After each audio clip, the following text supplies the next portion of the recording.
नमस्कार, 29 न्यूज चॅनलमध्ये आपल्या सगळ्यांचे स्वागत। मी शेख मुजमिल। हिमायतनगर शहरामध्ये नगरपंचायतीचा बुलडोजर उमरचौक परिसरात सुरू आहे। तरी तुम्ही बघू शकता की अतिक्रमण सध्या नगरपंचायतीद्वारे आज हिमायतनगर शहरामध्ये काढण्यात येत आहे। तरी या कामास 12 वाजता सकाळी दुपारच्या 12 वाजतापासून सुरुवात झालेली आहे। तरी तुम्ही मागे बघू शकता व्हिडिओमध्ये की कशा प्रकारे हिमायतनगर शहरातील उमरचौक परिसरातील नागरिक स्वतःहून नगरपंचायतीला सहकार्य करत आहेत आणि त्यांनी रस्त्यावर आलेला अतिक्रमण जे त्यांना माहीत नव्हतं ते अतिक्रमण स्वतःहून काढत आहेत आणि नगरपंचायतीला सहकार्य करत आहेत। आपल्यासोबत काही प्रतिनिधी आहेत, त्यांच्याकडून जाणून घेऊया एकंदरीत हा अतिक्रमण कशा प्रकारे होतं आणि काय नागरिकांची प्रतिक्रिया। काय सांगणार भाऊ की तुम्ही हिमायतनगर शहराचे रहिवासी आहात आणि अतिक्रमण हिमायतनगर शहरातील उमरचौक परिसरातील सर्वप्रथम काढण्यात येत आहे, काय सांगणार?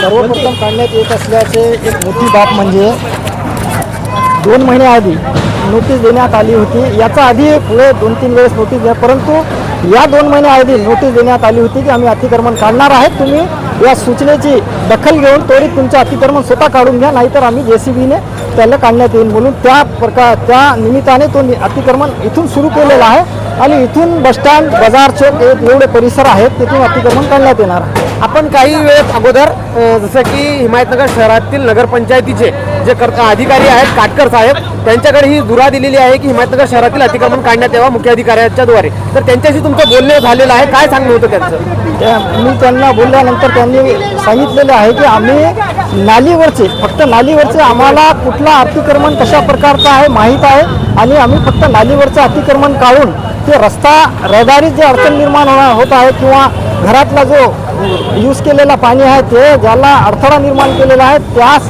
दूर करण्यासाठी तो अतिक्रमण काढण्यात येत असल्याचे हिमायतनगर शहरामध्ये तुम्हाला आता काय वाटते की तुम्ही हिमायतनगर शहराच्या रहिवासी आहात आणि हिमायतनगर शहरामध्ये कित्येक ठिकाणी असं कोणकोणत्या ठिकाणी अतिक्रमण तुम्हाला जाणवते? कारण नगरपंचायत डायरेक्ट सांगितलेलं आहे की हिमायतनगर शहरातील संपूर्ण अतिक्रमण काढण्यात येईल।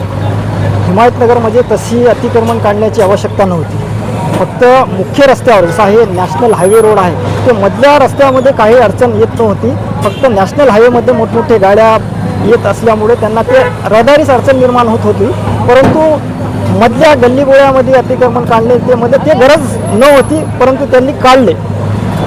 हिमायतनगर शहरामध्ये अतिक्रमण काढण्याची प्रक्रिया सुरू आहे। तरी आपल्यासोबत काही प्रतिनिधी होते, काही कार्यकर्ते होते, हिमायतनगर शहरातील रहिवासी होते, त्यांनी याची प्रतिक्रिया दिली की हिमायतनगर शहरातील मोठ्या हायवेवरचा अतिक्रमण काढण्याची आवश्यकता होती, तरी काही भागामध्ये गल्ली बोळीमध्ये काढण्याची गरज नाही। तरी त्यांची अशी पण प्रतिक्रिया आहे की हिमायतनगर शहरातील बसस्टँड भागामध्ये खूप मोठ्या प्रमाणात अतिक्रमण झालेलं आहे आणि तो कधी काढण्यात येईल किंवा त्याची प्रक्रिया आज पूर्ण होईल का याकडेही हिमायतनगर शहरातील जनतेचे पूर्ण लक्ष वेधलेले आहे। मी शेख मुजमिल, 29 न्यूज चॅनल, हिमायतनगर।